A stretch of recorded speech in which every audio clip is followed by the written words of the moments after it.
Hello friends, welcome to Krishna academy. दोस्तों, आज हम लोग साइंस स्टार्ट करेंगे और साइंस में हम लोग पहले बायोलॉजी कवर करेंगे, क्योंकि किसी भी एग्ज़ाम में अगर साइंस से क्वेश्चन आता है तो बायोलॉजी से क्वेश्चन ज़रूर आता है, ठीक है। और बायोलॉजी से क्वेश्चन की नंबर ऑफ क्वेश्चन भी ज़्यादा रहते हैं। तो आज बायोलॉजी का पहला हमारा चैप्टर है कोशिका केंद्रक, यानी कोशिका यानी सेल के बारे में हम लोग पढ़ेंगे, ठीक है। और ये जो नोट्स है ये मैंने खुद इसी नोट्स से मैंने खुद पढ़ा था और मैं आप लोगों के लिए पढ़ा रहा हूँ। इस नोट्स के एक एक लाइन से आपके एग्ज़ाम में क्वेश्चन बनेगा, तो इसको आप लोग आराम से पढ़िएगा और इसका नोट्स बनाते चलिएगा। नोट्स बनाना बहुत ज़रूरी है, क्योंकि अगर आप नोट्स नहीं बनाएंगे तो आपको चीज़ें याद नहीं रहेंगी। क्योंकि आप PDF कितना भी पढ़ लीजिए, आप कितना भी वो आप कुछ भी कर लीजिए, लेकिन जब तक आप खुद से नहीं लिखोगे, खुद से आप हैंड रिटन नोट्स नहीं बनाओगे, तब तक आपका कुछ नहीं होने वाला है। ये बात हमेशा दिमाग में उतार लीजिए, क्योंकि PDF से कुछ नहीं होता। हम तो PDF दे ही देंगे, लेकिन आपको सिलेक्शन लेना है। PDF लेके मोबाइल नहीं भरना है अपना, ठीक है। तो चलिए हम लोग स्टार्ट करते हैं। कोशिका केंद्रक, जिसको इंग्लिश में सेल न्यूक्लियस बोलते हैं, ठीक है। कोशिका केंद्रक क्या होता है कि यह सजीव के संरचनात्मक और क्रियात्मक इकाई होती है। यानी यह सजीव की संरचनात्मक और क्रियात्मक इकाई होती है। अब इससे भी क्वेश्चन बना हुआ है, पूछा जाएगा कि कोशिका केंद्रक है सजीव की संरचनात्मक या क्रियात्मक इकाई, ऑप्शन दे के पूछ लेगा आपसे, ठीक है। और उसी तरीके से कोशिका में ही जीवन के निर्माण की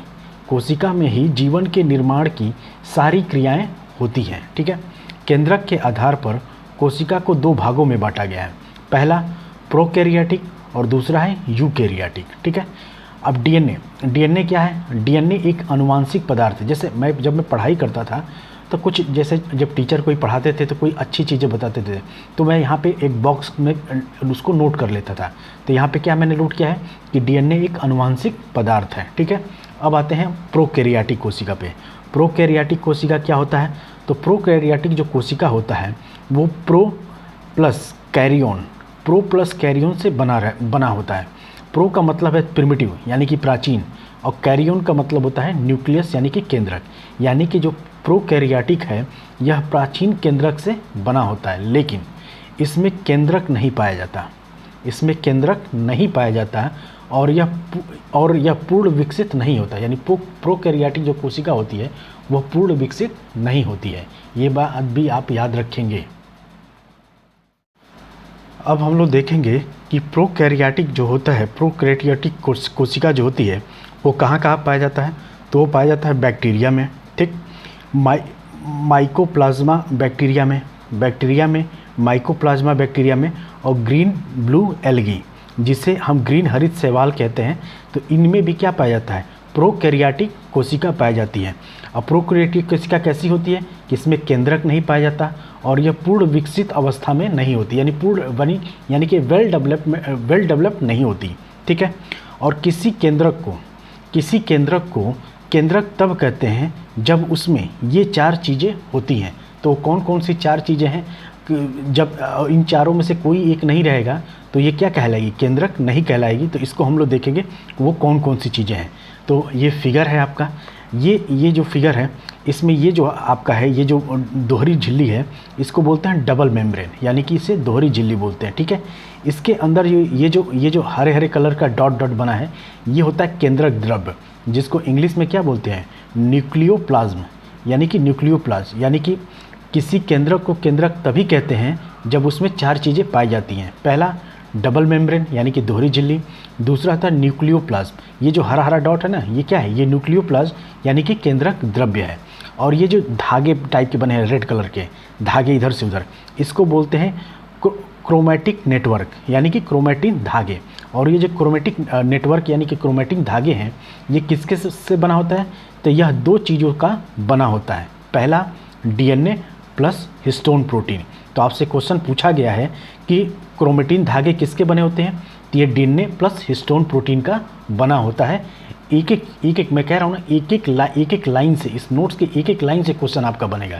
तो बिल्कुल इसको हल्के में मत लीजिएगा, एकदम पहले अच्छे से वीडियो देखिए पूरा, उसके बाद से इसका नोट्स बना के आप लोग रख लीजिए, ठीक है। और चौथा होता है केंद्रक। ये जो गोल गोल है ना, ये इसे बोलते हैं केंद्रक, केंद्रिका। और केंद्रिका को इंग्लिश में क्या बोलते हैं? न्यूक्लियोलस। यानी केंद्रिका को इंग्लिश में क्या बोलते हैं? न्यूक्लियस। यानी किसी केंद्रक को केंद्रक तभी कहा जाएगा जब उसमें ये 4 चीज़ें होती हैं। कौन कौन सी? डबल मेम्ब्रेन यानी कि दोहरी झिल्ली, दूसरा है क्या? न्यूक्लियोप्लाज्म यानी कि केंद्रक द्रव्य, तीसरा है क्रोमैटिक नेटवर्क यानी कि क्रोमैटिक धागे, और यह 2 चीज़ों का बना होता है।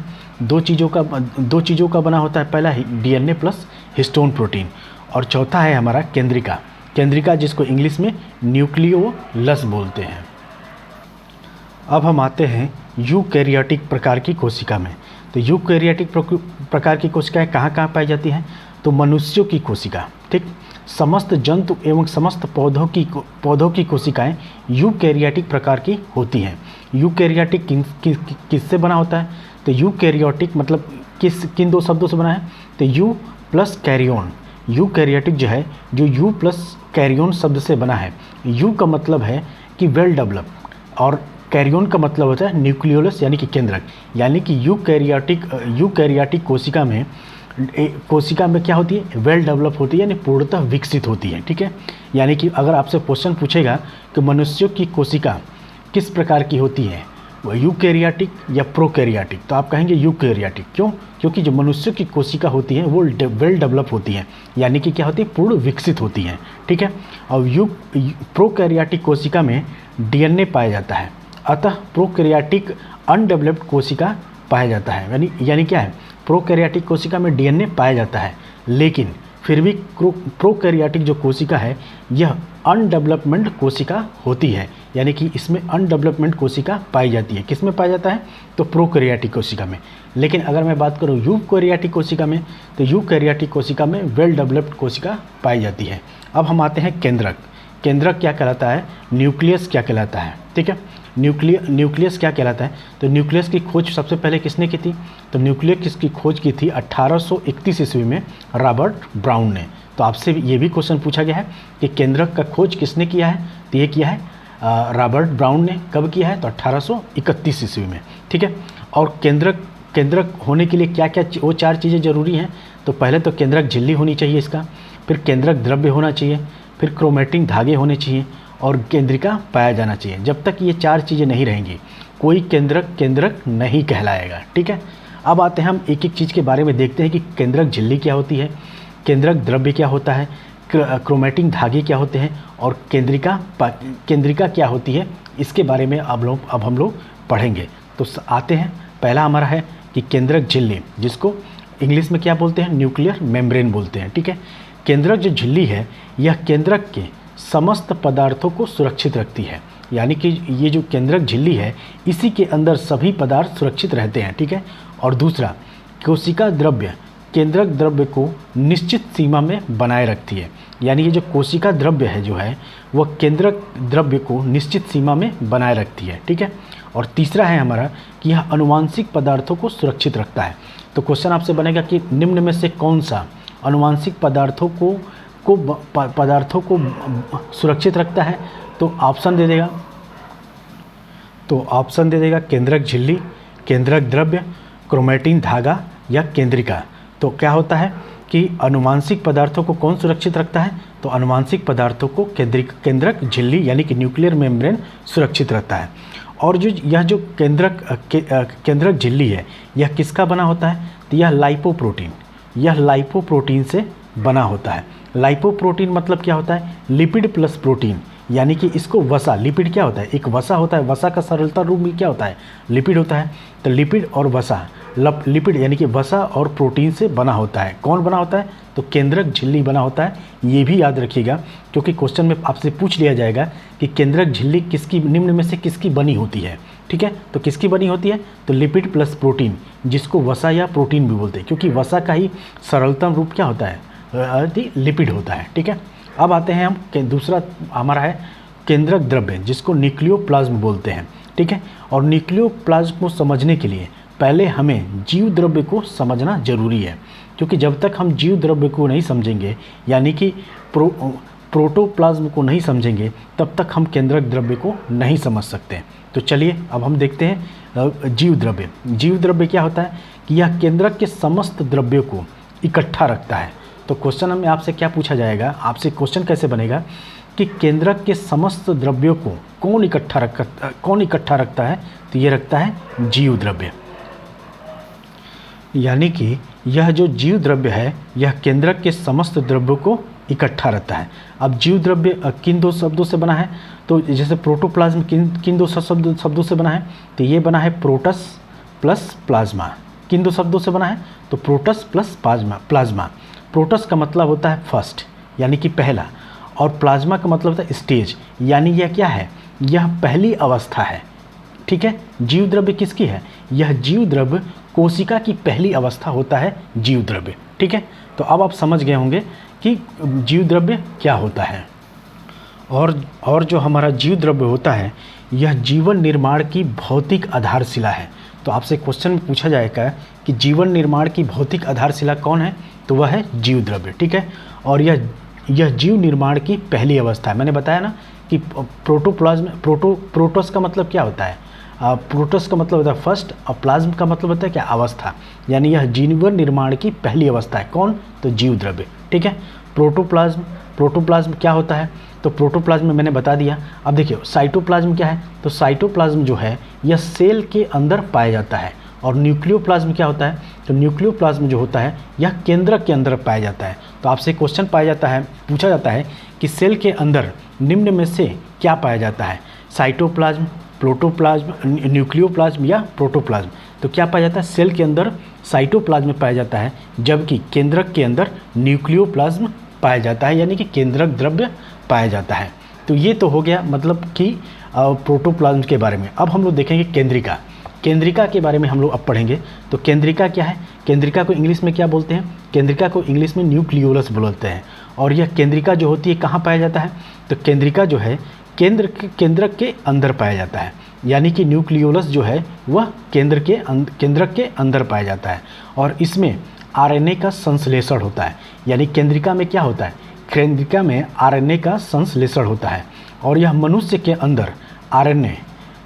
अंदर आरएनए अनुवांशिक पदार्थ नहीं होता। यानी कि जो मनुष्य के अंदर है वो आरएनए अनुवांशिक पदार्थ नहीं पाया जाता है। कौन सा पाया जाता है, तो डीएनए पाया जाता है।